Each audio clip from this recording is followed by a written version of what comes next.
علوكم لبي مريم وين صامني كلك انك داي وحدني نلعنا بذاك تشوف زي السرور ولد سمسر بلد نغنيات عوزيك وعين الغيران ويزاي مسر أبوه سنوي وزاي في سمسر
عاتب قصيو كل انتهى بتمرت مسكال سلسة جزية قصي من لأكلاتي بتمرت مسكال سلسة جزية معتب اللهو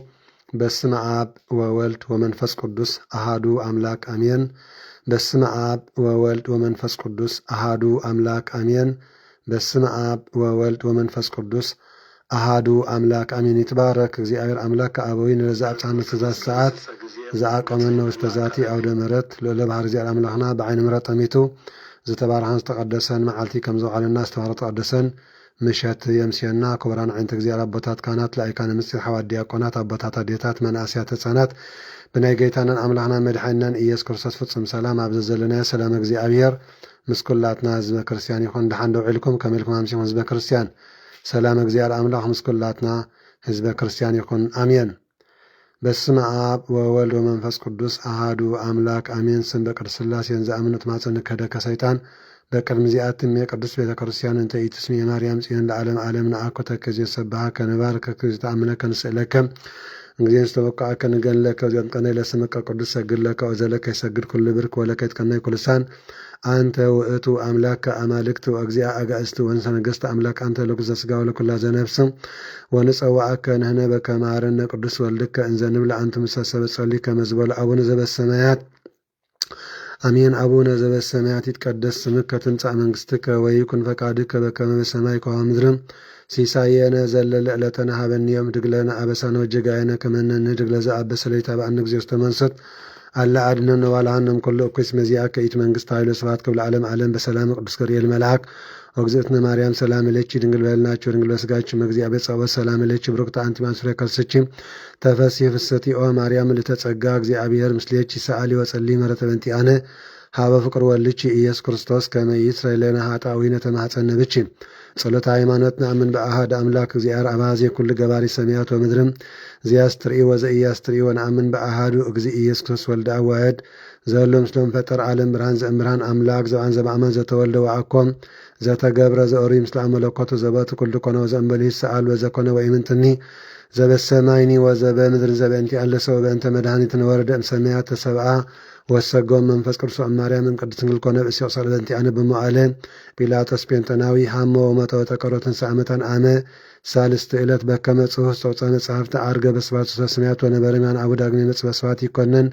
ሕያዋን ወሙታነ ወአልማ ለመንግሥቱ ወነአምን በመንፈስ ቅዱስ እግዚእ ማየ ተረጸመ አብ ምስግለት ወንሰቦ ምስለ አብ ወወልድ ዘነበ ነቢያት ወነአምን በአሐቲ ቅድስት ቤተ ክርስቲያን ተለአለ ኩሉ ጓዝ ሐዋርያት ወነአምን በአሐቲ ጥምቀት ለስረተ ኃጢአት ወንሴፍ ወሳእምታ ወሕይወተ ዘይመጽእ ለዓለመ ዓለም አሜን። ቅዱስ ቅዱስ ቅዱስ ቅዱስ እግዚአብሔር ጸባኦት ፍጹም ሙሉ ሰማያት ወምድረ ቅዱሳተ ስብሐቲከ ንሰግድ ለከ ኩርሰ ምስለ አብከ ሰማያዊ ወመንፈስከ ቅዱስ ማየ ወስመ መጻእከ ወአድኃንከ ነሰግድ ለአብ ወወልድ ወመንፈስ ቅዱስ አሐተ ስግደተ እሰግድ ለአብ ወወልድ ወመንፈስ ቅዱስ አሐተ ስግደተ እሰግድ ለአብ ወወልድ ወመንፈስ ቅዱስ አሐተ ስግደተን ዘአሐዱ ሰለስቱ አሐዱ ይሰለሱ በአካላት ወይተዋሐዱ መለኮት ሰግድ ለእግዝእትነ ማርያም ድንግል ወላዲተ አምላክ ሰግድ ለመስቀለ እግዚእነ ኢየሱስ ክርስቶስ ዘተቀደሰ በደሙ ክቡር መስቀል ኃይልነ መስቀል ጽንዕነ መስቀል ቤዛነ መስቀል መድኃኒተ ነፍስነ አይድ ክህዱ ንሕነሰ አመነ ወእለ አመነ በኃይለ መስቀሉ ድህነት ስብሐት ለአብ ስብሐት ለወልድ ለመንፈስ ቅዱስ ይደልዎም ለአወልድ መንፈስ ቅዱስ ስብሐት ለአብ ስብሐት ለወልድ ለመንፈስ ቅዱስ ይደልዎም ለአወልድ መንፈስ ቅዱስ ስብሐት ለአብ ስብሐት ለወልድ ለመንፈስ ቅዱስ ይደልዎም ለአወልድ መንፈስ ቅዱስ ስብሐት ለእግዝእትነ ማርያም ድንግል ወላዲተ አምላክ ይደልዋ ለእግዝእትነ ማርያም ድንግል ወላዲተ አምላክ ስብሐት ለመስቀለ እግዚእነ ኢየሱስ ክርስቶስ ይደልዎ ለመስቀለ እግዚእነ ኢየሱስ ክርስቶስ ክርስቶስ በምሕረቱ ይዘከረን አሜን። አመዳግም ምጽአቱ እያስተሐፍረን አሜን። ለሰብሖተ ስሙ ያንቃን አሜን። ለግፍ ቃል ያቆመን አሜን። ወበአምልኮቱ ያጽናን አሜን። እግዝእትነ ማርያም ድንግል ወላዲተ አምላክ አርጅ ጸሎተነ አሜን። ወአስተስሪ ኩሎ ኃጢአተነ አሜን። ቅድመ መንበሩ ለእግዚእነ አሜን። ለዘአብልዐነ ዘንተ ህብስተ እስመ ለዓለም ምሕረቱ ወለዘአስየነ ዘንተ ጽዋዓ እስመ ለዓለም ምሕረቱ ወለዘሰርዐለ ንስሐነ ወአራዘነ እስመ ለዓለም ምሕረቱ ዝተአገሰልነ ኩሎ ኃጢአተነ እስመ ለዓለም ምሕረቱ ዘወሀበነ ሥጋው ቅዱስ ወደሙ ክቡር እስመ ለዓለም ምሕረቱ ለዘአብጽሐነ እስከዛት ሰዓት እስመ ለዓለም ምሕረቱ ነሀብሎቱ ስብሐት ወአኮቴት ለእግዚአብሔር ልዑል ወለወላዲቱ ድንግል ወለመስቀሉ ክብር ተአኮት ሰባ ስሙ ለእግዚአብሔር አምላክነ ወትረ በኩሉ ጊዜ በኩሉ ሰዓት ሰላም ለኪ እንዘ ንሰግድ ንብለኪ ማርያም እምነን አስተበቋአቺ ማዕርናዊ ተማኅፀነ ብኪ በእንተ ሐና እሚቺ ወያጨማ ብኪ ማህበርንዮም ድንግል ባሪች ጸሎተ እግዝእትነ ማርያም ድንግል ወላዲተ አምላክ ተአብዮ ነፍሴ ለእግዚአብሔር ታሴ መንፈሴ በአምላቼ የመድኃኔ እስመ የመማል አመቱ ነሐምዜ ሲያስተበጽኒ ኩሉ ትውልድም እስመ ገብረ ሊተ ኃይለ አቤት ቅዱስ ለሳህሉን ለትውልድ ለእለ ይፈርህዎም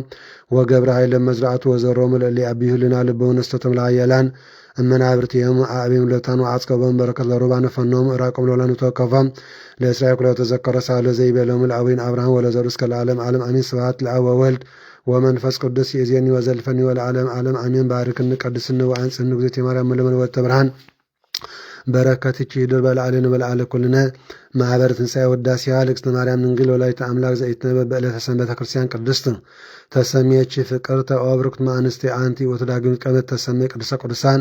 ወውስቴታ ጽላተ ኪዳን አሰርቱ ቃላት ለጽባብ አጻቢ ለእግዚአብሔር ቀዲም ዘነውና አብ ይወጣ እንታይ እቲ ቀዳሜ ስሙ ለመድኃኒ ኢየሱስ ክርስቶስ ዘተሰብአ እምኔች ዘእንበረ ውላጥ ኮነ አራጭ ለሐዲሰ ኪዳን በውሂዘ ደሙ ቅዱሳን ጾሙ ለማይመናን ወለሕዝብ ንጹሐን ሰአ ሌላነ ቅዱስ ወበእንተ ዝንአቤች ኩልነ ኦክስነ ወላዲተ አምላክ ንጽሕት ኩለ ጊዜ ስለሆነ አንቃዳ ሀቤች ከመርከብ ሳለም አብቀረሰብ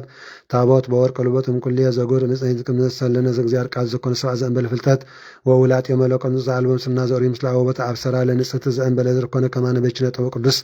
ዘተሰብአ እምኔች ዘእምር ዘመረ መለኮተ ሰአ ለነ ቅዱስ መቅደስ ዘቸውላችሁ ልቤ ለሰላም በስለ እግዚአብሔር ቃል ዘተሰብአ እምኔች ኦንጽ ዘእንበለ ውላጥ የኮነ ስራ ኃጢአት ነው ደምሳሲ አበሳነ ሰአ ሌላነ ቅዱስ አንቲ ውእቱ መሰበ ወርቅ ንጹሕ እንተ ውስቴታ መና ህብስተ ወረደ እምሰማያት ወሀቤ ሕይወት ለኩሉ ዓለም ሰአ ለነ ቅዱስ አንቲ ውእቱ ተቋም ዘወርቅ እንተ ጸርች ማጸዳል ኩለ ጊዜ ዘውእቱ ብርሃኑ ለዓለም ብርሃን ዘእምብርሃን ዘአልበ ጥንት አምላክ ዘበአምላክ ዘበአመ ዘተሰብአ እምኔ ዘእንበለ ወላጤ ምጽአት አብርሃ ለዓሌነ ለእለ ነብር ውስተ ጽልመት ወጽላለ ትመቱ አርታ አገሬን ውስተ ፍነተ ሰላም በሚስጠት ቅዱስ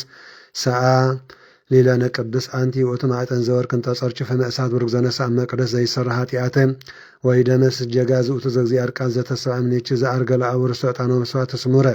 ሰአ ሌላነ ቅዱስ ተፈሲኦ ማርያም ርግብ ሰናይ ዘወለች ለነ ዘእግዚአብሔር ቃል አንጡስ ገማዛ ሰናይ እንተ ሰረአ ምስርወ እሰይ ሰአ ሌላነ ቅዱስ በትረ አሮን እንተ ሰረአ ዘእንበለ ተክሎ እሰቂዋ ማየ ከማ አንትን ወላተ ክርስቶስ አምላክነ ዘበአማን ዘእንበለ ዘር መጻው አዳነነ ሰአ ሌላነ ቅዱስ ለቺ ደሉ ዘእንኩሎም ቅዱሳን ተሰአ ሌላነ እምልተጸጋ አንቲ ተአቢ እምሊቃነ ጳጳሳት ወፈድፋደት ከብር እምነቢያት ብች ግርማ ራእይ ዘአቢም ግርማ ስራፌሎ ችርቤል አንቲ በአማን ምካሃ ዘመድነ ወሳይት ህይወተ ለነፍሳት ነሳኢልን ሀብ እግዚእነ መድኃኒት ክርስቶስ ያጽናአነ በርትዕተ ሃይማኖት ውስተ አሚነ ዚአሁ ጸጎነ ሳሎም ረቶ ስሪ ኃጢአትን ባምረቱ ሰአ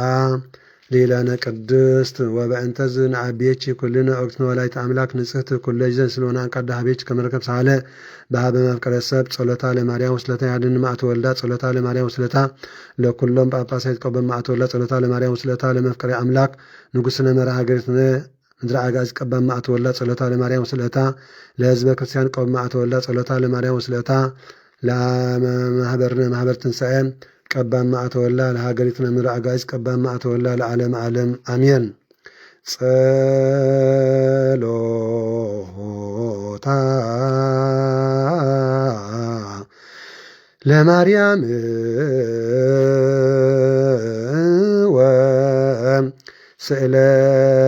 ወስእለታ ለኩልነ ህዝበ ክርስቲያን ቀበነ ማእተ ወልዳ ጸሎታ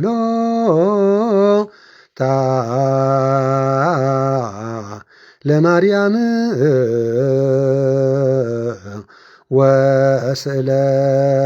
ወስእለታ ለማህበርነ ማህበረ ትንሣኤ ቀባ ማእተ ወልዳ ጸሎታ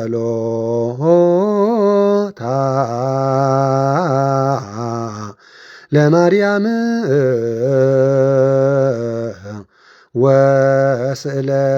ወስእለታ ለሀገሪትነ ምድረ አጋዚት ኩለ ዓለም ቀባ ማእተ ወልዳ ጸሎታ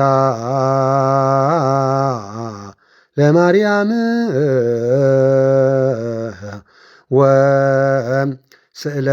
ወስእለታ ለኩልነ አግበርቲከ ወአእማቲከ ኩሎም ክርስቶሳውያን ወልደ ጥምቀተ ሥላሴ ቀበኦም ማእተ ወልዳ እግዚኦ መሐረነ ክርስቶስ እግዚኦ መሐረነ ክርስቶስ እግዚኦ መሐረነ ክርስቶስ እግዚኦ መሐረነ ክርስቶስ ባርከነ እግዚኦ አምላክነ ውስቶና ሰማይ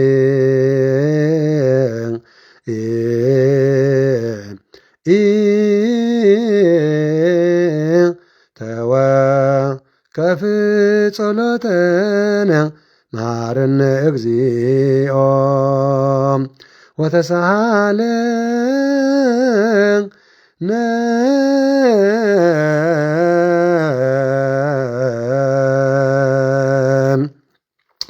ማርያም ላኪ ማረነ ሰላም ላሳለን ያጋስ ዓለም ስላሴ ምሕረትን ናያዲና ቅድስተ ቅዱሳን ንጽሕትን ንጹሐን ድንግል ማርያም ወላዲተ አምላክ በረከት ረድኤትን ናይ ኩሎም ቅዱሳን መላእክት ነቢያት ጻድቃን ሰማዕታት ተረዳእነት ይሓልወና ሰላም ዘውዓልና እግዚአብሔር አምላክና ሰላም ዘሎ ምሸት ለይትን ይግበረልና እግዚኦ መሐረነ ክርስቶስ አቡነ ዘበሰማያት አሜን። አቡነ ዘበሰማያት ይትቀደስ ስምከ ትምጻእ መንግሥትከ ወይኩን ፈቃድከ በከመ በሰማይ ከመ በምድር ሲሳየነ ዘለለ ዕለተነ ሀበነ ዮም ትግለነ አበሳነ ወጌጋየነ ከመ ንሕነድግ ለዘአበሰ ለነ ኢታብአነ እግዚኦ ውስተ መንሱት አላ አድኅነነ ባልሃንም ኩሉ እኩይ እስመ ዚአከ ይእቲ መንግሥተ ኃይል ወስብሐት ክብር ለዓለመ ዓለም አሜን። በሰላመ ቅዱስ ገብርኤል መልአክ ወግዝእትነ ማርያም ሰላም ለኪ ድንግል በሕሊናኪ ወድንግል በሥጋኪ እመ እግዚአብሔር ጸባኦት ሰላም ለኪ ብሩክት አንቲ እማንስት ወፍሬ ከርስኪ ተፈሥሒ ፍስሕት ኦ ማርያም ልተጸጋ እግዚአብሔር ምስሌኪ ሰአሊ ወጸሊ ምህረተ በእንቲአነ ሀበ ፍቅር ወልድኪ ኢየሱስ ክርስቶስ ከመ ይስረይ ለነ ኃጣውኢነ ተማኅፀነ ብኪ ተማኅፀንኩ በኪዳንኪ እግዝእትየ ማርያም ተምላት ጸሎታ በረከታ ወምህረተ ፍቅር ወዳ ይሃሉ ምስለ ኩልነ ሕዝበ ክርስቲያን ለዓለመ ዓለም አሜን። ክቡራን አዕይንተ እግዚአብሔር አቦታት ካህናት ላእካነ ምስጢር ሐዋርያት ዲያቆናት አቦታት አዴታት መናእስያት ሕፃናት ብናይ ጌታንን አምላኽና መድኃኒና ኢየሱስ ክርስቶስ ፍጹም ሰላም አብዘት ዘለና ሰላም እግዚአብሔር ምስ ኩልና ህዝበ ክርስቲያን ይኹን። ደሓን ዶ ውዒልኩም ከመይ ኢልኩም ውዒልኩም ህዝበ ክርስቲያን ደሓን ደምሲኹም። መድኃኒ ዓለም ኢየሱስ ክርስቶስ ሰላምን ምሕረቱን ምስ ኩላትና ህዝበ ክርስቲያን ይኹን። ሰዓታተ መዓልቲ ዝባረኸ ሰዓታተ ምሸት ይባረኸልና ኩላትና ቃል እግዚአብሔር አምላክ ንከታተል ትምህርቲ ንመሃር። እግዚአብሔር አምላክና ዝቀበለን ዝተመስገነን ይኹን። ስለቲ ቅዱስ ቃሉ መድኃኒ ዓለም ክብርን ምስጋናን አምልኾን ውዳሴን ስብሐትን ስግደትን ንዕኡ ንእግዚአብሔር አምላክና ይጽሓዮ አሜን። ሎሚ ዕለት 30 ጉንበት ወንጌል ቅዱስ ማቴዎስ ምዕራፍ 12 ካብ ፍቅዲ 1 ክሳብ ፍቅዲ 21 ዘሎ ቃለ እግዚአብሔር አምላክ ከም ዝስዕብ ንመሃር ማለት እዩ። ጎይታናን አምላክናን መድኃኒናን ኢየሱስ ክርስቶስ ጎይታ ሰንበት እዩ። በቲ ግዜቲ ጎይታናን አምላክናን መድኃኒናን ኢየሱስ ክርስቶስ ብሰንበት ብማእከል ዝሩህ ጉሩህ ሓለፈ። ደቀ መዛሙርቱ ድማ ጠምዮም ስለ ዝነበሩ ሰዊት እናቆፀዩ ክበልዑ ጀመሩ። ፈሪሳውያን ድማ እዚ ሪኦም ረአ ደቀ መዛሙርትኻ ብሰንበት ክግበር ዘይግባእ ይገብሩ ኣለዉ በልዎ። ዘመራይ ዳዊት ምስ ጠመየ ዝገበሮ ዶ ኣየንበብኩምን ኢኹም ከኣበሎም ጎይታና ኢየሱስ ክርስቶስ ማለት ዘመራይ ዳዊትን ምስኡ ዝነበሩን ከመይሉ ናብ ቤት ኣምላክ ከም ዝኣተወ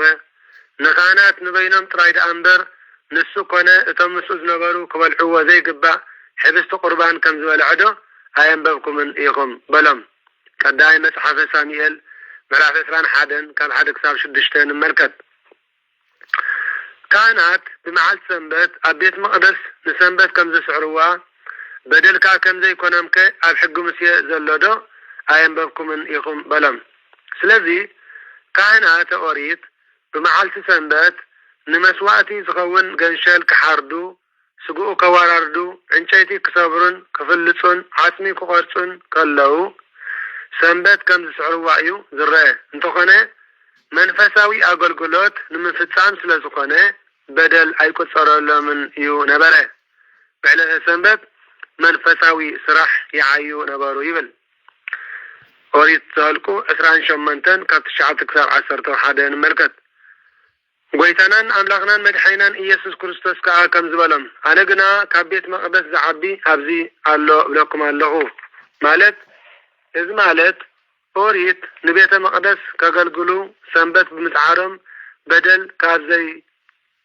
ቁጸሮም እዞም ደቀ መዛሙርት ናይ ሓድሽ ኪዳን ድማ ማለት ሐዋርያት ድማ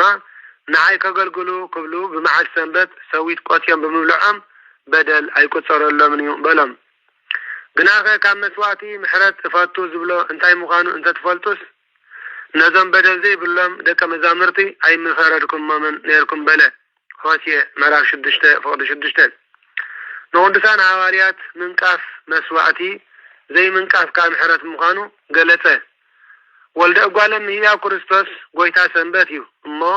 ካብ ቤት መቅደስ ዝዓቢ ኣብዚ ኣሎ በለ ከምኡን ማርቆስ ሰንበት ያ ምእንቲ ሰብ ዝተሰርዐት እምበር ሰብ ምእንቲ ሰንበት ኣይተፈጥረን ማለት ሰብ ካብ ድኻምን ካብ ጥሜትን ካዕርፈላ እያ ሰንበት ዝተፈጥረት እሞ ኣይምፈረድኩምን ነርኩም በለ ስለዚ ብዕለተ ሰንበት ስጋዊ ስራሕ መስራሕ ዘይፍቀድ እምበር መንፈሳዊ እዮ ንዕያይ በአምላክ ፍቁድ እዩ አሜን ብድሕርዚ ጎይታና ኢየሱስ ክርስቶስ ኢዱ ዝለመሰት ሰብ ከም ዘሕወየ ጎይታና ኢየሱስ ክርስቶስ ካብኡ ሓሊፉ ናብ ቤት መቅደስ አይሁድ ኣተወ ኖካ ኢዱ ዝለመሰት ሰብኣይ ኣብኡ ነበረ ምእንቲ ክኸስዎ ከዓ ብሰንበት ምሕዋይዶ ይግባእ እዩ ኢሎም ሓተትዎ ኣይግባእን እንተበሎም ናይ ሰብ ጉድኣት ኣይሕዝኖን እዩ ምእንቲ ክብልዎ ኢሎም እዩ እወ ይግባእ እንተበሎም ከዓ ሕጊ ምስ የስዒርካ ኢሎም ምእንቲ ክኸስዎ እዮም ጎይታናን ኣምላኽናን መድሓኒናን ኢየሱስ ክርስቶስ ከዓ ከም ዝስዕብ ቃል ነገሮም ከም ዝበሎም ካባካትኩም ሓንቲ በጊዕ ዘላቶ እሞ ብሰንበት ኣብ ጉድጓድ እንተወደቐቶ ካሒዙ ካብቲ ጉድጓድ ዘየውፅኣ ሰብ እንተዋዩ ሒዙ የውፅኣዶ ኣይኮነን በሎም እምበኣር ካብ በጊዕሲ ሰብዶ ግዳዝዩ ኣይበልፅን እምበኣር ብሰንበት ፅቡቕ ምግባር ማለት ሕሞም ምሕዋይ ይግብዩ በሎም ሽዕነት ሰብኣይ ኢድካ ዘርግሕ በሎ ንሱ ከዓ ኢዱ ዘርግሐ ብእቡ ድማ ሓወየትሉ ከምታ ካልአይታውን ኮነት የማነይቲ ኢድያ ወንጌል ሉቃስ ምዕራፍ 6:6 ፈሪሳውያን ግና ካብኡ ወፂኦም ከመይ ገይሮም ከም ዝቐትልዎ ተማኸሩ ጎይታና ኢየሱስ ክርስቶስ ድማ ነዚ ፈሊጡ ካብኡ ኣልገሰ ከይተሓዝ ግዚኡ ኣይበፅሐን እንተተሰወረም ከዓ ምትሃት መንፈስ ከይብልዎ ኢሉ ካብኡ ኣልገሰ በለ ብዙሓት ሰባት ከዓ ሰሓብዎ ንኹሎምን ኣሕወዮም ከየገድዎ ድማ ኣጠንቀቆም ጎይታናን መድሓኒናን ኢየሱስ ክርስቶስ ኩሉ ዝፍጽሞ ዝነበረ ተግባረ ጽድቂ ቅድሚ ዓርቢ ስቕለት ክገሃደሉ ይደሊ ኣይነበረን ቅድሚ ዓርቢ ስቕለት ክግለጸሉ ይደሊ ኣይነበረን ምክንያቱ ብተግባር ከስተምሮም ስለዝደለየ ስጉኡ ቆሪሱ ደሞ ኣፍሲሱ ብተግባር ንዓለም ከም ዘድሓና ብግብሪ ከም ዘድሓና ንገልጽ ስለዝደለየ ማለት እዩ ውዳሴ ኮንቱ ስለዘይደሊ ብኡ ዝኣምንሉ ግዜ ስለዘይበፅሐ ክሳብ ዕለተ ትንሳኤኡ እዩ ከምኡ ዝፈጸመ እዚ ከዓ እቲ ብነቢ ኢሳይያስ ከም ዝስዕብ ተባሂሉ ዝተነገረ ትንቢት ምእንቲ ክፍጸም ኮነ ማለት እነሆ እቲ ንተዋህዶ ዝሓረኽዎ ብኡ ደስ ዝበለኒ ፍቁር ወደይ ማለት ህይወተይ መንፈስ ቅዱስ ዘሕዘረሉ ማለት መንፈስ ቅዱስ ናይ ህልውና ህይወቱ ዝኾነ ንሱ ሕጊ ኦሪት ንእስራኤል ሕጊ ወንጌል ንኣሕዛብ ክምህር እዩ በለ ኣይክከራኸርን ኣይክጭድርን እዩ ኣብ ቅርዓት ኣብ ቤት ጸሎት ክምህር ከሎ ሓደ እኳ ድምፁ ዝሰምዕ የልቦን ተባሂሉ ዝተነግረ ምእንቲ ክፍጸም ኣጠንቀቆም በለ ትምህርቱ ንኾንቱ ውዳሴ ንስምዒ ስለዘይኮነ እዩ ኣይጭድርን ዝበለ እምበር ዓዊሉ እዩ ዝምህር ዮሐንስ 7:28 ነቢ ኢሳይያስ ንያዕቆብ ዝተነበየሉ ቃል ማቴዎስ ንክርስቶስ ሂቡ ጽሓፎ ትንቢተ ኢሳይያስ 42:1-4 ንመልከት ቁጥቁጥ ሻምብቆ ኣይክሰብርን እዩ ኣካይዳ እግሩ ብህድኣት ብጥንቃቐ እዩ ከም ዝበሎ ንዝተክኽ ጥዋፍ እውን ኣይከጠፍእን እዩ ቃሉ ልዙብን ህዱእን ስለዝኮነ እዩ ከም ዝበለ ብሓዘን ብንስሓ ዝቕጥቀጥ ኣዳም ፍትሒ ናብ ዓወት ክሳዕ ዝበፅሕ ማለት ንኣጋንንቲ ብዕለተ ስቕለት ክሳብ ዘጥፍኦም ጎይታና ኢየሱስ ክርስቶስ ብተስፋ ዝተክኽ ዝጣየስ ኣዳም ኣይክጠፍእን እዩ በለ ኣሕዛብ ድማ ብስሙ ክሳዕ ዝኣምኑ ንኹሎም ኣሕወዮም ብለና ሞተ ስጋ ንሞተ ነፍሲ ምልክት ከም ዝኾነ ድሕነተ ስጋ ድማ ንድሕነት ነፍሲ ምልክት እዩ ፍትሒ ናብ ዓወት ክሳዕ ዘብፅሕ ማለት ብመዓልቲ ፍርዲ ብ40 ዓመት ክሳዕ ዝቐፅዖም ብቕንዓት ንዝቕጥቀጡን ንዝተኩን ኣይሁድ ኣይከጥፍኦምን እዩ ኣሕዛብ ድማ ብስሙ ክሳዕ ዝኣምኑ ከመይ ገይሮም ከም ዝቐትልዎ ተማኸሩ ይብለና ብድሕሪ እዚ ብዛዕባ ጋኔን ዝሓደረ ሰብ ከም ዝስዕብ ቃል ኣምላኽ ኣስተምሃረ ጎይታና ኢየሱስ ክርስቶስ ድሕርዚ ጋኔን ዝሓደሮ ሓደ ዕውርን ጸማምን ዓባስን ኣምጽእሉ ጎይታና ኢየሱስ ክርስቶስ ከዓ ከም ዝርእን ከም ዝሰምዕን ከም ዝዛረብን ገይሩ ኣሕወዮም እቶም ህዝቢ ከዓ ኩሎም ተደነቁ እዚ እቲ ወዲ ዳዊት ዶ ኣይኮነን ማለት እቶም ዘይኣመኑ እዚ እቲ ወዲ ዳዊት እቲ ጥቡእ ዳዊት ዶ ኣይኮነን በሉ ነዚ ርሕራሕ እዚ ካበይ ረኸቦ በሉ እቶም ብኡ ዝኣመኑ ከዓ እዚ ወዲ እቲ ርሕሩሕ ዳዊት ዶ ኣይኮነን ከመይ ዘይርሕርሕ በሉ ፈሪሳውያን ምስ ሰምዑ ግና እዚስ ብሓለቃ ኣጋንንቲ ብብኤልዘቡል እንተዘይኮይኑ ንኣጋንንቲ ኣየውፅኦምን በሉ ጎይታና ኣምላኽናን መድሓኒናን ኢየሱስ ክርስቶስ ድማ ንኩሎም ሓሳቦም ፈሊጡ ከም ዝበሎም ንሓድሕዳት ትፈላለየ ኩላ መንግስቲ ትወድቕ ኣይትቀውምን ስለዚ ጽንበሉ ስምዑ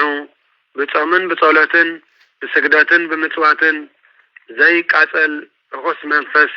ዘይወፅእ ጻብእቲ የልቦን ብምባል ናንስኻትኩምን መንፈሳውን ሰብአውን ተግባራውን ቃል እግዚአብሔር አምላክ ዓቂብና ነሆ አቤት አምላክ በሰላም ከነብር ከምንኽእል ንጸላሰናያት በጾምን ጸሎትን ክርስቲያናዊ ስነ ምግባርን በሁሉ ከናርሕቆ ከምንኽእል ዘስተምሃረና ክፋል መጽሐፍ ቅዱስ አሜን። ከምኡውን በወንጌል ቅዱስ ሉቃስ ምዕራፍ 10 ካብ 1 ክሳብ 12 ምስነ ንብብካ ከም ዝስዕብ ብምባል ጎይታ የስተምረና። ወንጌል ሉቃስ ምዕራፍ 10 ካብ 1 ክሳብ 12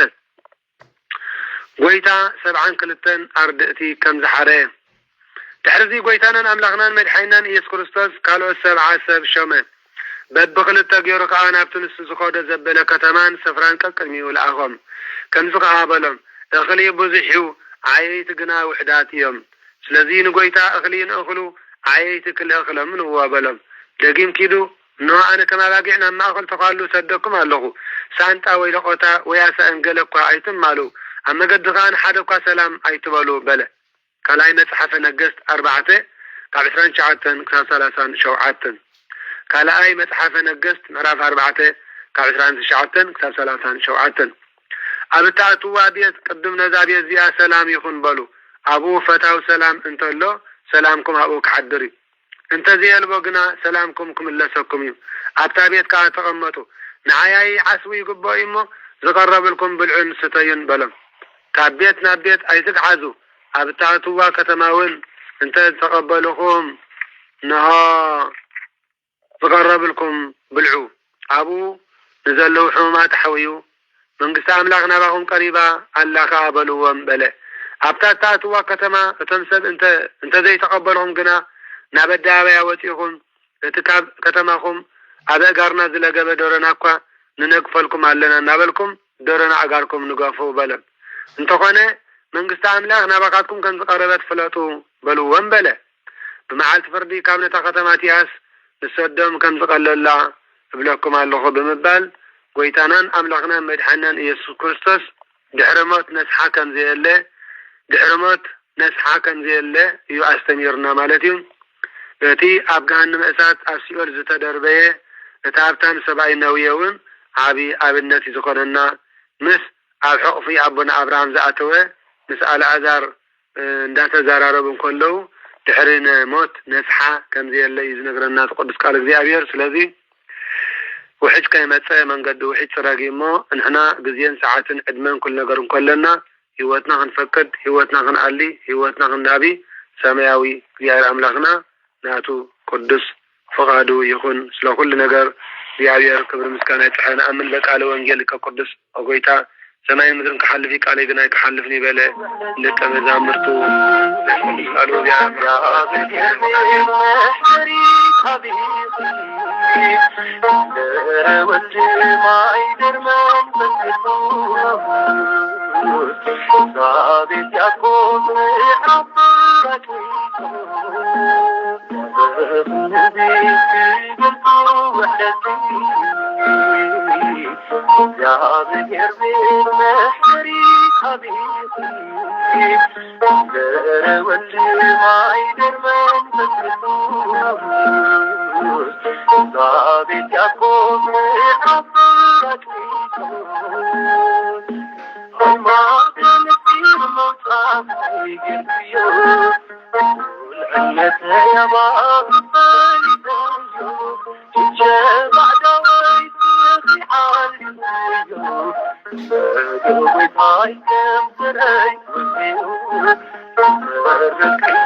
آمين. سلاتي قدس قالوا زيار أملاغنا زخبرن زتمسكنن يكون نزز جبر زيار أملاغنا كبرن مسكنان أملاغن وداسين سبعاتن سجداتن زيار أملاغنا يتحيو. آمين. كبران زبكسيان لما عنتي إلى 3 جنبت زلوا عمتاوي بعالات دما كم السعد نقرب لكم. آمين. لومي إلى 3 جنبت عمتاوي بعال زخري عرفتون هواريا قدس قرسيو. هواريا قدس قرس حد كابتن 7 كلتن قويتان أملاغنا مدحنان إيس كريستوس على أقلقلوت زشامامية مالتيو كاب قويتانا مدحنان إيس كريستوس نحا أقلقلوت قدس بيفقسيان الحريم 7 كلتن قدسان أردتي حاديو هواريا قدس قرس. هواريا قدس قرس دحري بعالي منفس قدس مراد دما نو كم كلهم قدسان هواريات تباريخون تقدشون أقلقلوت وانجيل مسباقن قداسيا مقداسن جمره.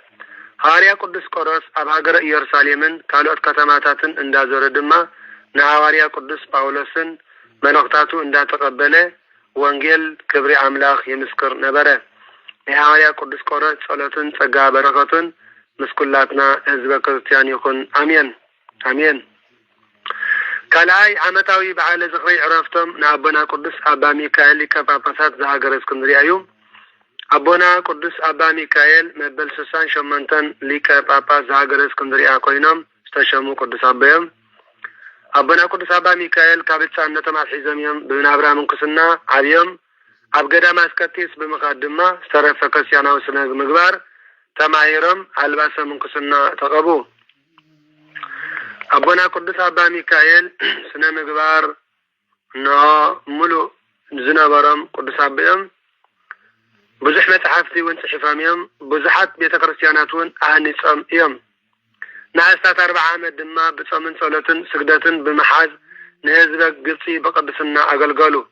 حانت معاتي تراي حميمم دما أمبل 9 عامتن شمان تورحن بسلام عربو.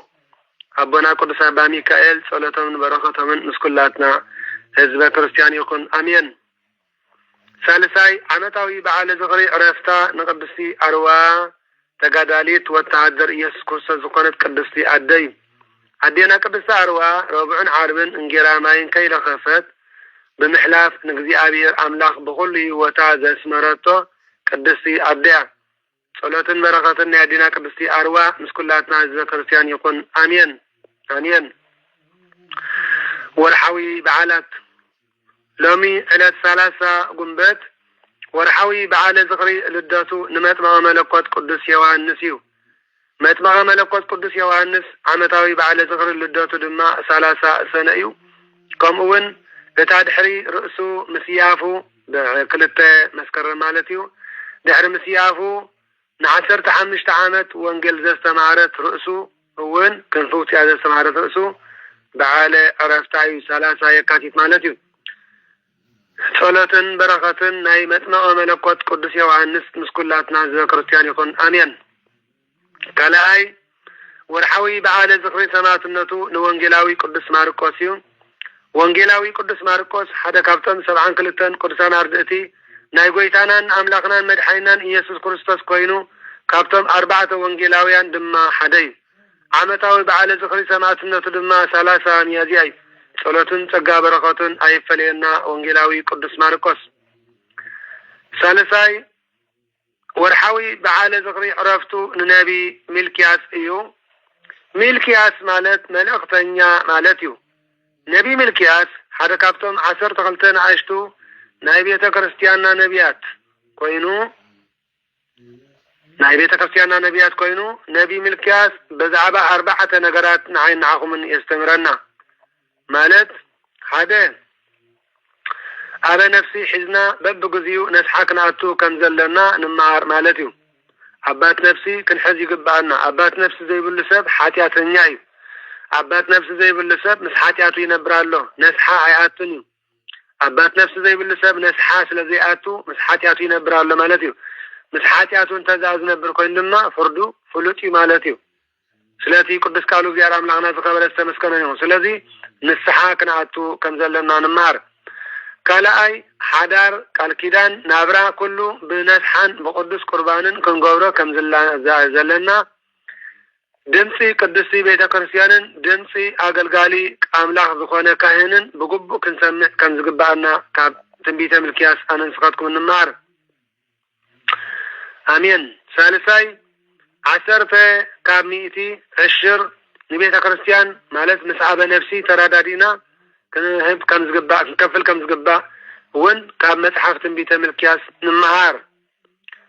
ራብዓይ ንዳግማይ ምጽአት ዓለም ኢየሱስ ክርስቶስ ከምተን 5 ደናግል ዘይተነንን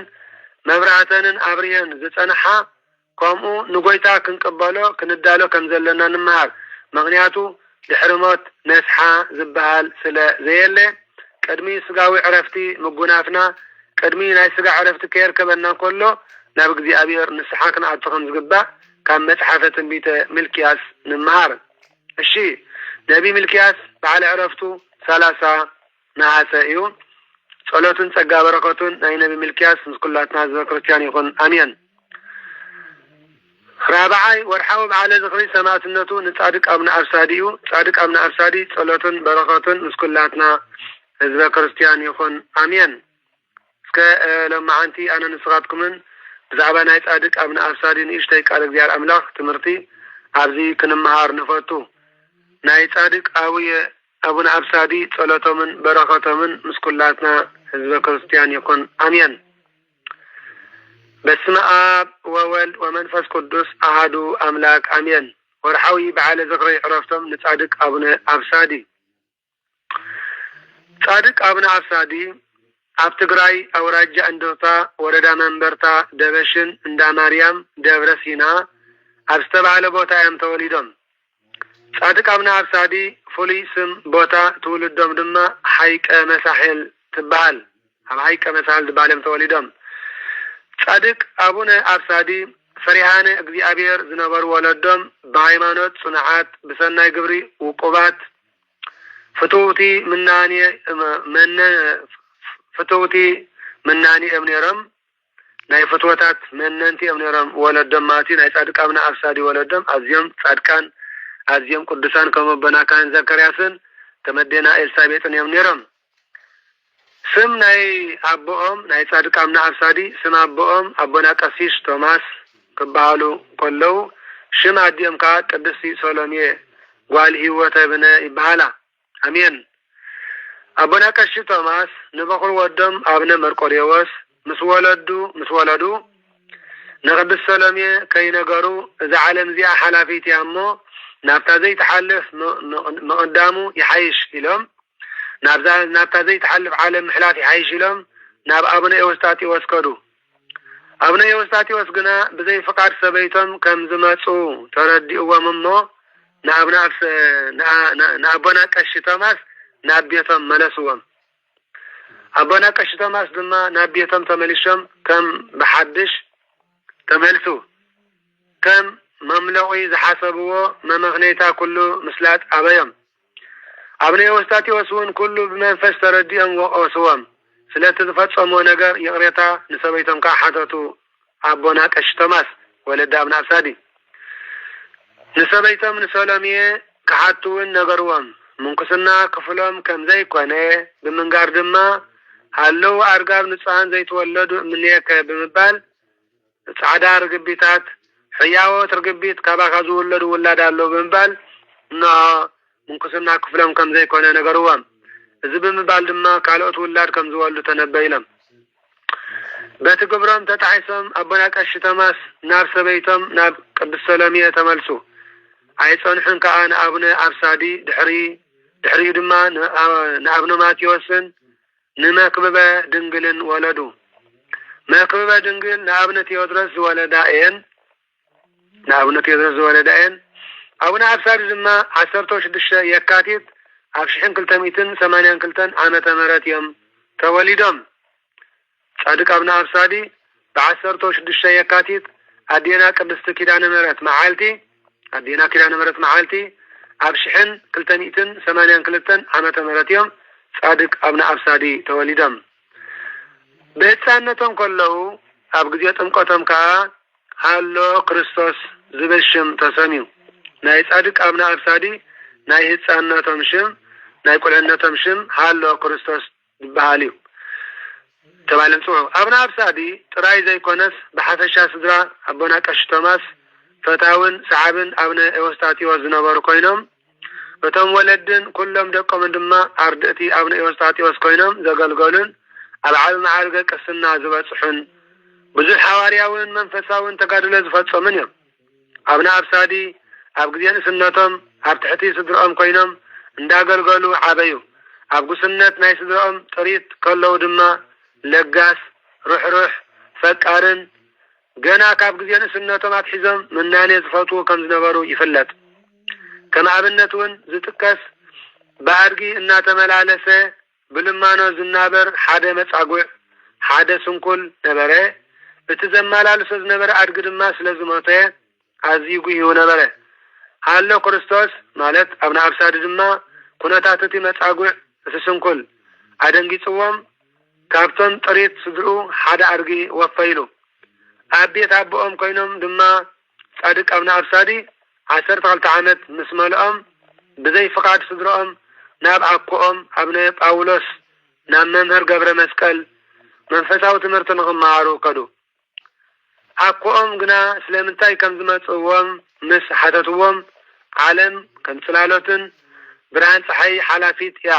ስለዚህ ነታ ዘይተሓልፍ ዓለም ክረኽባስ ኣመንኩሰኒ በልዎም አቡነ ጳውሎስ ግና ነዚ ሓሳብ ሃሎ ክርስቶስ ንወለዶም ሓተትሉ ሃሎ ክርስቶስ ውላድኩም ኣመንኩሰኒ baxታው ክኾን ይደል ኣለኹ ብለንሎ ፍቃድኩም ዲበልዎም ወለዶም እውን መጺኦም እንተለመንዎም ንድሕሪት ከም ዘይመለሱ ነጊሮም ኣቕበጽዎም ስለዚህ በቲ ሓሳብ ምንኩስና ጸንዑ አቦና ጻድቅ አቡነ አብሳዲ ካብ አኮኦም መንፈሳዊ ትምህርቲ ድሕሪ ምቕሳሞም ደብረ ሽማና ኣብ ዝተባሃለ ቦታ አቡነ ኤዎስጣቴዎስ ናብ ዝርከብሉ ቦታ ሰደድዎም ካብ አቡነ ኤዎስጣቴዎስ ድማ 81 ቅዱሳን መጽሓፍቲ ተዋህዶ ተማሃሩ ጻድቅ አቡነ አብሳዲ ኣብ መበል 28 ዓመቶም ድማ አስኬማ ዘመላእክቲ ምንኩስና ተቐበሉ በአቡነ ኤዎስጣቴዎስ ድማ አብሳዲ ዝብል ስም ምንኩስና ተዋህቦም ሃሎ ክርስቶስ ዝነበረ ናይ ሕፃንነቶም ሽም ሃሎ ክርስቶስ ዝነበረ ሕጂ ግን አብሳዲ ተባህሉ ስለዚህ አብሳዲ ማለት አቦ ብዙሓን ማለት እዩ አብሳዲ ማለት አቦ ብዙሓን ናይ ሓቂ سألنا أستمر لنا سألنا أبنا أبسادي أبو بوزعان ولاد إله ممران بدبر مريم مكان سألنا أستمر لنا سألنا أبساد أبونا أبو بوزعان ولاد إله ممران بدبر مريم مكان سألنا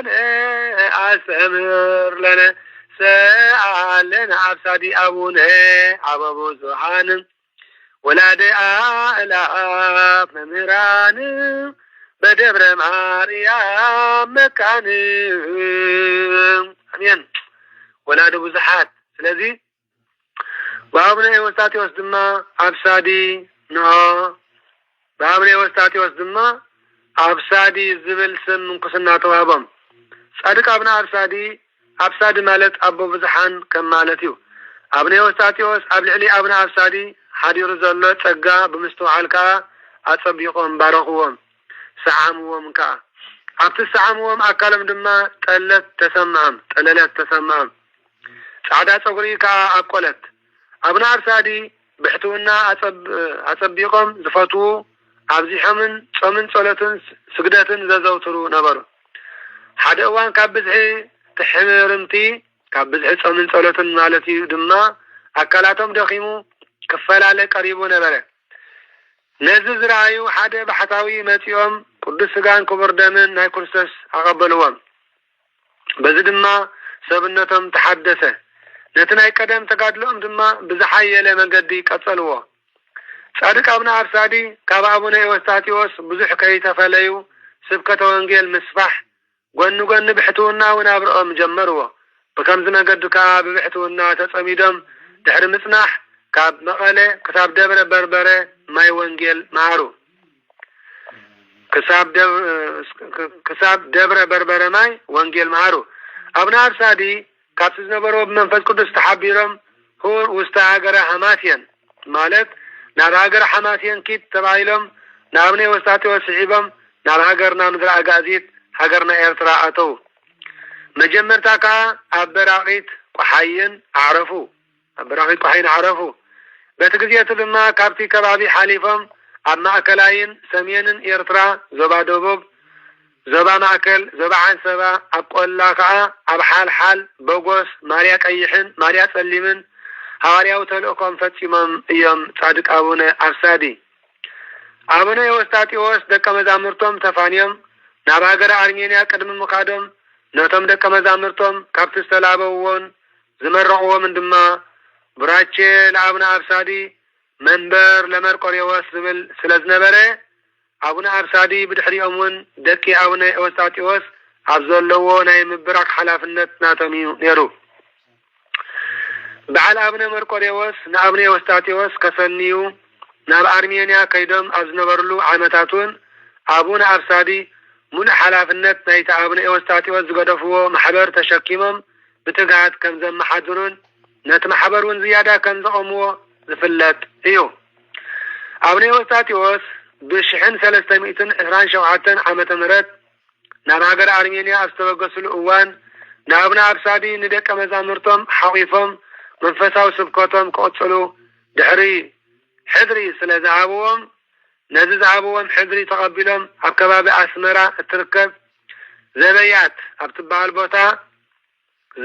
أبتبع البوتا كم استغمتون بدحريون أبقو دايفن كبابيان وانجيل النامعارو نحد عامت ملو كم زصانحون صادق أبنا أبسادي نحد عامت زاكل كم زصانحون تاريخ ينقر እታደው ኢሎም ዝመሩ ዝነበሩ ኦም ድማ ኣብነ ወስታቲዎስ ገሪፈማ ከይዶም ዝጠጥዐትን ዓባይ ገረብ ዝኾነትን መወፅ ኣብነ ወስታቲዎስ እያ ኣብነ ኣብሳዲ በቲ ዝግለጸሎም ዝነበረ መንፈሳዊ ጸጋ ናብ ደቡብ ተመሊሶም ብተባሕትዎን ብመንፈሳዊ ትምህርትን ንሰብዓ ዓመት ኣብቲ ከባቢ ተቐመጡ ካብዚ ብምብጋስ ከዓ እዛ ክሳዕ ሎሚ ሰብዓ ብዝብል ስም እትጽዋዕ ዓዲ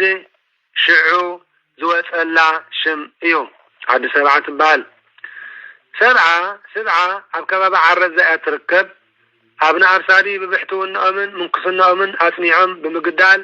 ስብከተ ወንጌል የስፍሑ ኣብ ዝነበርሉ ሓደ እዋን ጎይታናን ኣምላኽናን መድሓኒትናን ኢየሱስ ክርስቶስ ብመልክዕ ሕፃን ተገሊጹ ጻዕዳ ልብስን ወርቃዊ መጽሓፍን ሃቦም ኣብቲ ኣቦና ዝነበርሉ ግዜ ገለ ሚስዮናውያት መን ኣሎ ከማና መጽሓፍ ቅዱስ ዝፈልጥን ብኸምኡ ዝምርሕን እናበሉ ንካህናት የሸግርዎም ይፍትንዎምን ነበሩ እዞም ደቂ ልዮን ክሓድልዮን ዝኾኑ ሰባት ኣንጻር ተዋህዶ ምስ ኣቡነ ኣብሳዲ ኣብ ዓዲ ሳምራ ኣብ ዝተባህለት ዓዲ ከባቢ ዓረዛ ደብረ ድማ ጉባኤ ገበሩ ናይ ክልቲኦም ናይ መጽሓፍ ክትዕ ንምስምማዕ ኣዝዩ ብዙሓት ሊቃውንትን ህዝብን ድማ ተኣኪቡ ነበረ أتجزيت لما أتم ليوناويان برقرق زبل زواكبة لسه طاباساتن عبيت معارقاتن تقدينهم كركبوا كله أبونا صادق أبنا أبصادقنا قرص باسن لقفقابن قربت تقدينهم قربوا نزف اللي أبقمت عينتم زأتوا فرادو دما نتحكي كتقوين كشارون جمروا قدسنا بخدان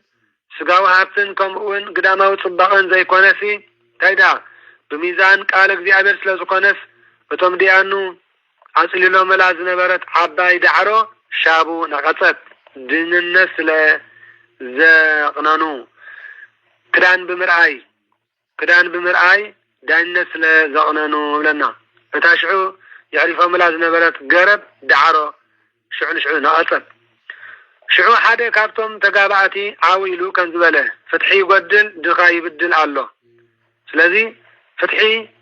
يقدل دخاها يبدل الله فتح قدله دخا تبدل بل عاويلو إذ بمبال ولا الباسهم دعك أدادن مدادن يخون مبرني أبناء أبسادي زي معرين يخون دعنبر إذن فلاس يوم حق أنيا أيام فتحي عيت عمد صوام إلو تشدره وتم فرادون اتزاي كون اعتقبارم قادي كم زوات مسفلتو نابلبهم تمليسهم حقي فردو بز مسارت كا نايل حقي بز مسارت كا سلاتي سعراتهم ناتي مكونن عادي جنزب قد بركات دحر معابهم داقيم مس أبناء أبسادي كان زين الزارب فلتو النايلم لما نوا حافيرا من تواريدا من دمان أبطهم تملسو تافردي مسكانانه نقيصا زنبرت قوم كعا نعلاتو شعشعو تقطعت ملشا ناب حق فرد مستملسو شعشعو تقوم تقطعت لملمت أبونا أبسادي أبز بزح كرابيتات هاجرنا اندات زاورو سبكة وانجيل يسفحو أبز نبر الأوان ولدو فطوريو زبلو ترافع عريساويان نتزبي كابتا رتأتي ولد واحد اتبل توعد هايمانوت كزنبلوه يو هو نبرو نتمرتي عبوناون يقاومو نبرو عبونا ابن أبصادقنا بعاف بمتحف نخلو زقرب لهم زنبرو ناينفاقي حتوتات ملاش اندهابو عبكر مهزبي يحفروا من يرتعوا من نبرو نتهزبون كابتم تنبيت سنبر لهم حسوت ممران كعقبو قاشا ببزع عينة زخونة تمرتي كعينقفو بعيمانة سناي قبرن كصانحو يمعدوا من يتنقوا من نبرو اتهزب دما بتمرتي صادق أبناء أبسادي عبتوا عدا عيمانة تصانحو يركب نبره بكالة دما كمتي أبوهم أبني وستاتيوس كبري قدامة سنبت أثنيهم سرغمو بمنبارهم صادق أبناء أبسادي بنقستات إثيوبيا كتسالي مكراي وردهم نبره بفلاي نسهم دحر معرافهم بزبن حصي داويت عبل علتهم نعم زتخلو دقم عبل علتهم نعم زختل دقم تمرتي أبنا وساتيوس كقدفو سقطي اقوا انت تقبر لهم تمهارو أبنا أبسادي صنيعهم سلسترغبو عمودة 14 كفل الزمن كسع سماعة النت زقيت مكرا تقبلهم أيام قدس أبونا أبنا أبسادي بزي كاتي ليتن معالتن زتعرلو زنبرو قسنات مؤمنان كالئون ممرح قدام من محبر من كم تعبوا مامني وستاتي وزمعارو ومن تنبيل من زنبرون نسمون عم مسفح قداماتن هيوت من قسنان عدي عبركة زقبرو هواريا هقرنا ايرتان ايتابيان ايام بزنا سردكا اعلاف من القصات بمنفس كوالدو كاللو بدقومن دقومن استقدمو لعلميتن اسران سقونو قدامات من القصاتن قدامات من القصايتن أب هاجرنا إرتاي تبيان كم زنبرون قال يوم كتاب حجة صنيعهم كم زلون استعمنا نجار أيو كبران زوا كريستيان إذا قادكم أما عارقة قدسنا بسيحهم رؤسهم كإلهم قدامات أما مسراتن مسفح فحان تقيهم يعايو كم زنبرو زمل كتيم كابتم دكم أب هاجرنا زمسراتهم قدامات دماء دبرة قل أبن بروك مراقوز قدامات أبن يناس دبر دوهان قحين دبر صقي تمزا دبر أهل زايد قولم دبر أبن مسيه ماي غورزو دبر سينا أبن دميانوس مدري ود سبرا مالتيو مدري ود سبرا ደብረ ሐዋርያት አብነሲያት አዲቂታ ደብረ ማርያም አይላ ደብረ ማርያም አይላ ከበአምነት ምጥቃስ ይካል ናይ ሀገርና ተቀይስና እንበር ኣብ ሀገርና ኢትዮጵያውን ደቂቀ አብነ አብሳዲ አዝዮም ብዙሓት ዝመስረትዎም ገዳማት አዝዮም ብዙሓት ከም ዘለው ዝተፈልጠ ነገር እዩ ስለዝኾነ ድማ አባ ጊዮርጊስ ዘጋስጫ ኣብ ሰዓታት ድርሰቱ ከምዚሉ ዘኪሮም ኣሎ ሰአለነ አቡ አብሳዲ አበ ብዙሃን ወላዲ አላፍ መምህራን በደብረ ማርያም መካን ሰአለነ አስተምር ለነ ሰአለነ አብሳዲ አቡነ አበ ብዙሃን ወላዲ አኢላ መምህራን በደብረ ማርያም መካን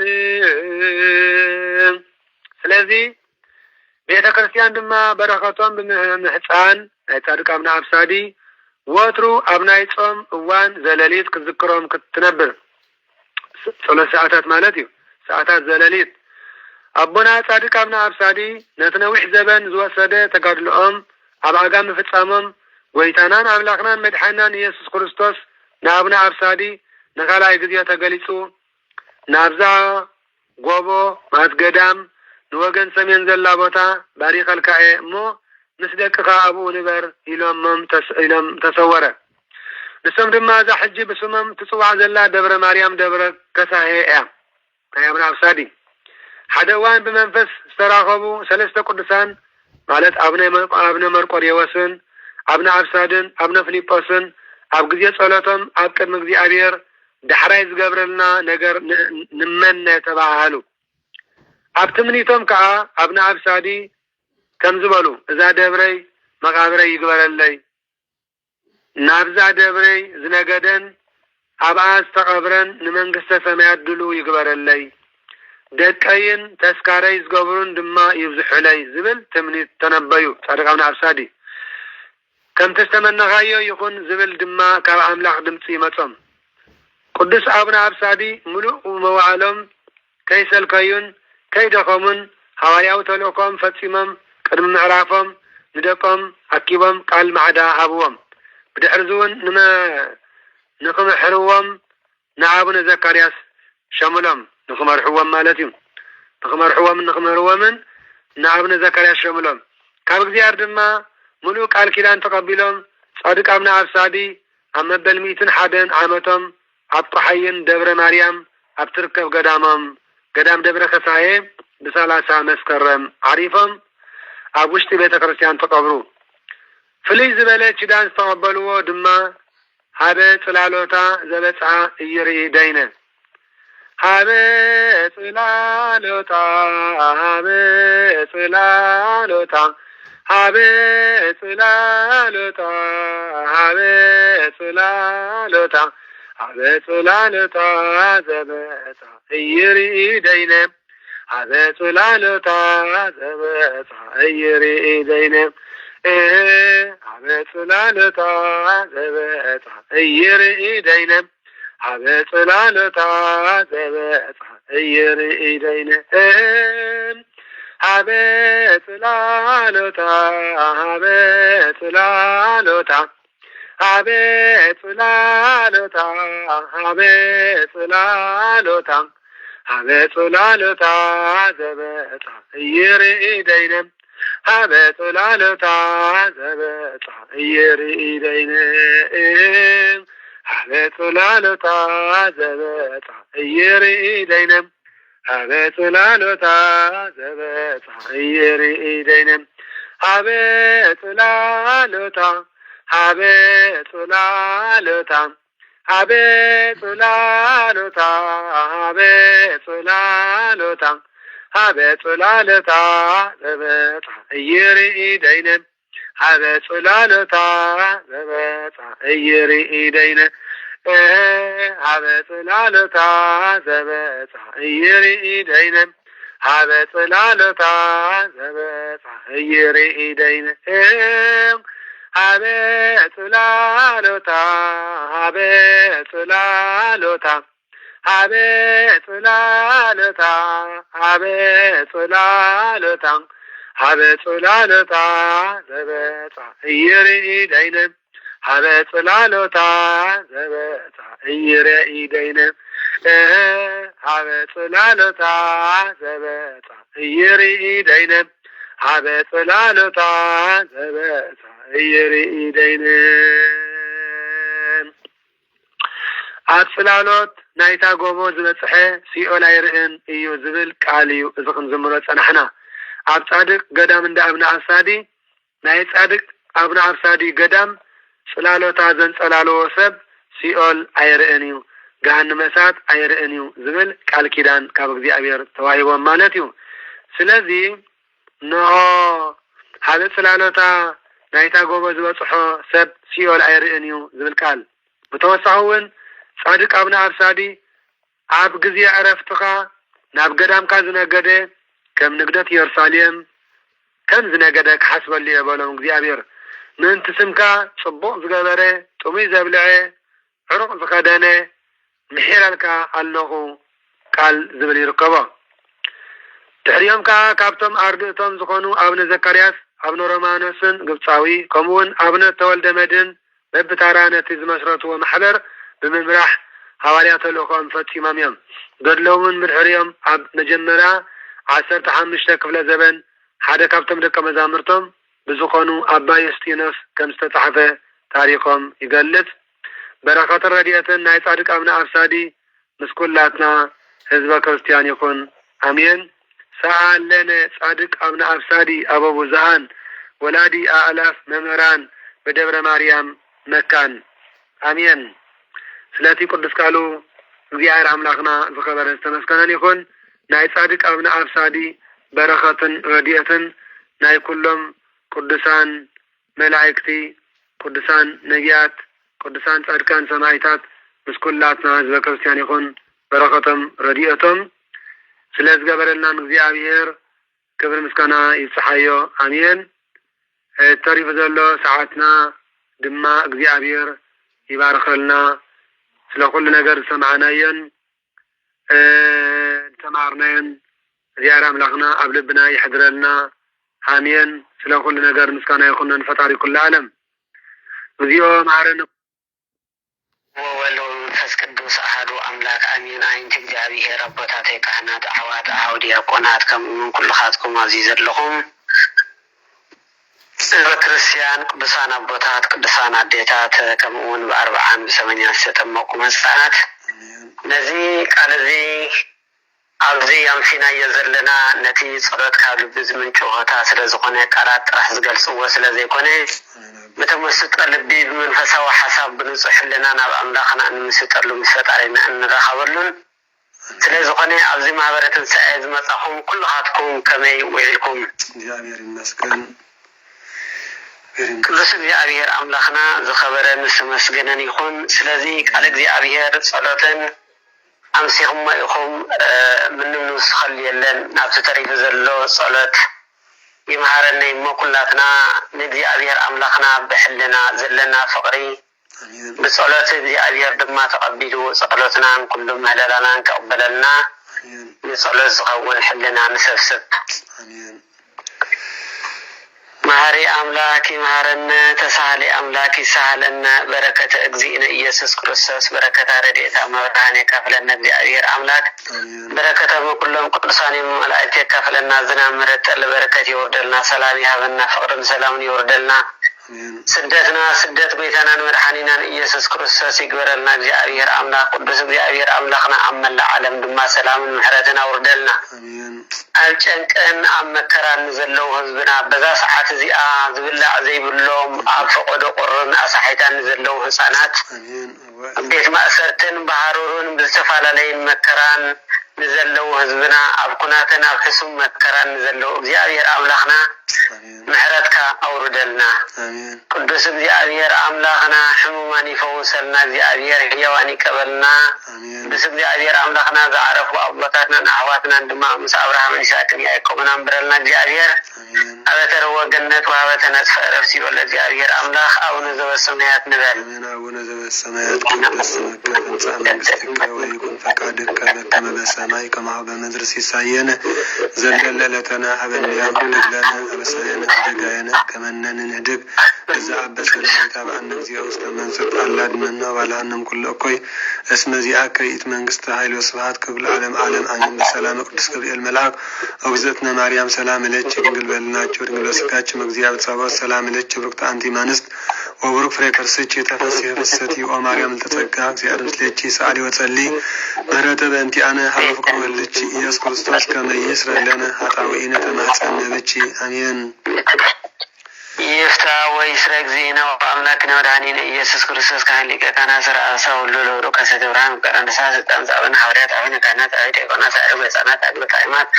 ኩኑ ፍትሐኑ ንጽሐነ በአፈ ለመንፈስ ቅዱስ ዘወፈይ ብርሃነ እግዚኦ መሐረነ ክርስቶስ መድአሰተ ክልተ ጊዜ የማረነ ክርስቶስ የማረነ ክርስቶስ የማረነ ክርስቶስ የማረነ ክርስቶስ የማረነ ክርስቶስ የማረነ ክርስቶስ የማረነ ክርስቶስ የማረነ ክርስቶስ የማረነ ክርስቶስ የማረነ ክርስቶስ የማረነ ክርስቶስ የማረነ ክርስቶስ የማረነ ክርስቶስ በታለ ፍጥረተ ወዘይ መጽቅበተ ኩኑ ባለመንግሥተ ሰማያት በእንተ እግዝእትነ ማርያም ከመሆኑ በአስርተ ክልተ ጊዜ በእንተ እግዝእትነ ማርያም መሐረነ ክርስቶስ በእንተ እግዝእትነ ማርያም መሐረነ ክርስቶስ በእንተ እግዝእትነ ማርያም መሐረነ ክርስቶስ በእንተ እግዝእትነ ማርያም መሐረነ ክርስቶስ በእንተ እግዝእትነ ማርያም መሐረነ ክርስቶስ በእንተ እግዝእትነ ማርያም መሐረነ ክርስቶስ በእንተ እግዝእትነ ማርያም መሐረነ ክርስቶስ በእንተ እግዝእትነ ማርያም መሐረነ ክርስቶስ በእንተ እግዝእትነ ማርያም ክርስቶስ በእንተ እግዝእትነ ማርያም ክርስቶስ በእንተ እግዝእትነ ማርያም መሐረነ ክርስቶስ በእንተ እግዝእትነ ማርያም መሐረነ ክርስቶስ በእንተ እግዝእትነ ማርያም መሐረነ ክርስቶስ በእንተ እግዝእትነ ማርያም መሐረነ ክርስቶስ ኢየሱስ ክርስቶስ ኃጢአት በኃጢአት ለዘከ እግዚአብሔር ኃጢአትና ይቅር ይበለልና እግዚአብሔር ላላኩ በረከቴ ጴጥሮስ ጳውሎስ ይዝረበለ ከእግዚአብሔር ታመስር ኃጢአት እግዚአብሔር ከማእሰርተ ኃጢአት ይፍታሕኩም ማሕበርና ይደብሮ ቅድመ ጸናን ይሃብኩም አሜን። ይፍቲ በልዎም ህዝበ ክርስቲያን ኩሎም ስርየት ውሰዱ ተፈትሑ ይፍቲ በልዎም እሺ እግዚአብሔር ከማእሰርተ ኃጢአት ይፍታሕኩም ካብዚ ዘሎ ሽግር ድማ መዓቱ ቀሊሉ ምሕረት ይወርደና እግዚአብሔር ነዛ ዘላ ጊዜ ነዛ ዘላ እዋን አብዛ ዘና ዝተዋሃብናየን ሰሪሕና ዘምፃናየን ብቁነና ካብ መንግስቲ ዘይንሰርሕ እንተኮይኑ ቶም ዘይትሰርሑ እቶም ንሰርሕ ድማ ተን ዘለዋ ምጥሊት ነቶም ዘይብሎም ነዛ ሕማቅ እዋን ተረጋጊፍና ንፃያ ስለዚ እግዚአብሔር ሰላም ለይቲ ይግበረልና አሜን አሜን። ተመስገን ፈጣሪ ኩሉ ዓለም ተመስገን ፈጣሪ ኩሉ እግዚአብሔር አምላኽና ናይ ጽባሕ ንጉስ ሰባት ይበለና እግዚአብሔር አምላኽና ምስጋና አሜን አሜን ሰባት ይበለና እግዚአብሔር አምላኽና ምስጋና ይብዛሕ ፈጣሪ ኩሉ አሜን። ስለቲ ቅዱስ ቃሉ ሰማያዊ እግዚአብሔር አምላኽና ዝኸበረን ዝተመስገነን ይኹን። ክቡራን ዓይነተ እግዚአብሔር አቦታት ካህናት ላይካነ ምስጢር ሐዋርያት ዲያቆናት አቦታት አዴታት መናእስያት ሕፃናት ብናይ ጌታናን አምላኽና መድሓኒናን ኢየሱስ ክርስቶስ ፍጹም ሰላም ኣብዘ ዘለና ሰላም እግዚአብሔር አምላኽ ምስ ኩላትና ህዝበ ክርስቲያን ይኹን። ኣላዒሉ ዘጀመረና ኣጀሚሩ ዘፈጸመና ልዑለ ባህሪ እግዚአብሔር አምላኽና ይብፅሓዮ ክብሪ ምስጋና ደቂ ማሕበረ ትንሳኤ ጽባሕ ዕለት ሓደ ሰነ ዝኾን ዘሎ ባሕቲ ዕለት ሓደ ሰነ ይኾን ኣሎ ባሕቲ ማለት እዩ። ህዝበ ክርስቲያን ኩላትና ንጸሎት ንተስእ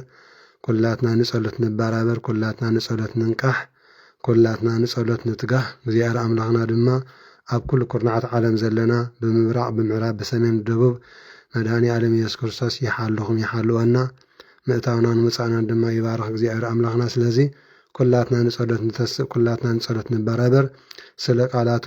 ልዑለ ባህሪ እግዚአብሔር አምላኽና ይብፅሓዮ ክብሪ ምስጋና ደቂ ማሕበር ትንሳኤ ምስጋና ይኹነን እግዚአብሔር አምላኽና። ተመስገን ፈጣሪ ኩሉ ዓለም ተመስገን አምላኽ ተመስገን ፈጣሪ ኩሉ ዓለም ተመስገን አምላኽ። ኣብ ጸሎትኩም ዘኩርና ጥዑም ለይቲ ደሓን ሕደሩ